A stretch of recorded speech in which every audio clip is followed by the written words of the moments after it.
Again, I think something as important as the city's debt policy should be something that's in ordinance form and not by resolution.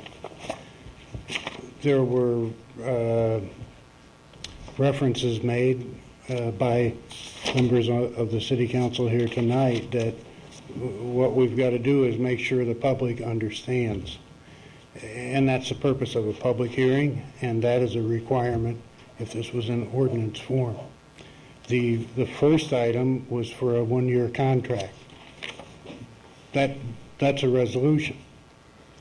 Perhaps because of different aspects of the law, including home rule, we can pass a debt policy by simple resolution.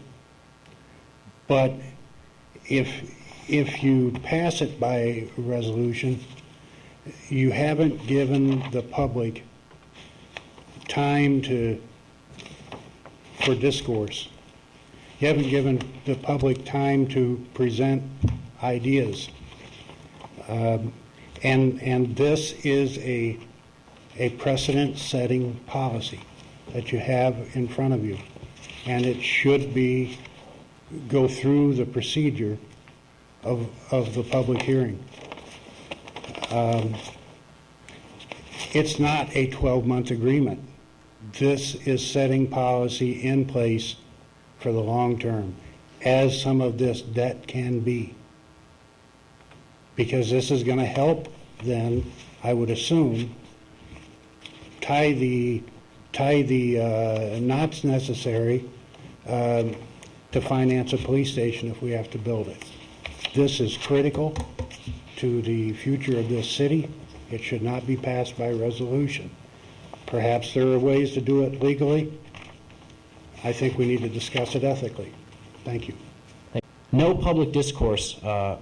McIntyre, you mentioned that. I feel like I've been in so many finance meetings talking about this EPI report, and with both the Finance Committee, I feel there's been a lot of public discourse on this one.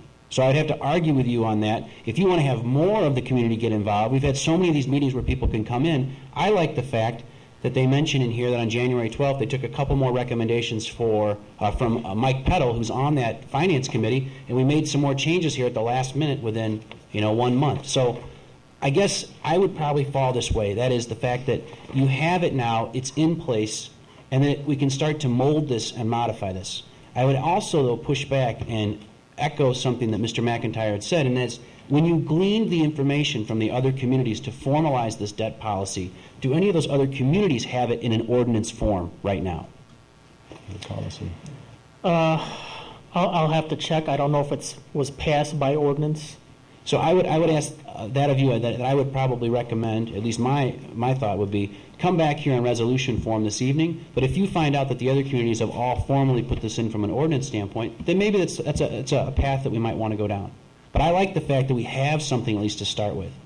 Because someone has said to me, like, well, you might be putting the horse in front of the cart. I told this resident, I said, we didn't even have a cart, to put in front of the horse. So we're getting everything going in the right direction. It'll help us in the long run from a bond rating and for credit ratings for the city. So I like it. Thanks. We will check other communities, but the very nature of ordinances is when you create law. Correct. And there's no legal reason to have a debt policy. You're creating a policy or guideline, and that's by resolution. Right. Exactly. So that's, if you wouldn't mind just doing a little bit of that. Absolutely. Thank you I'll for check that. that. The legwork. Thanks.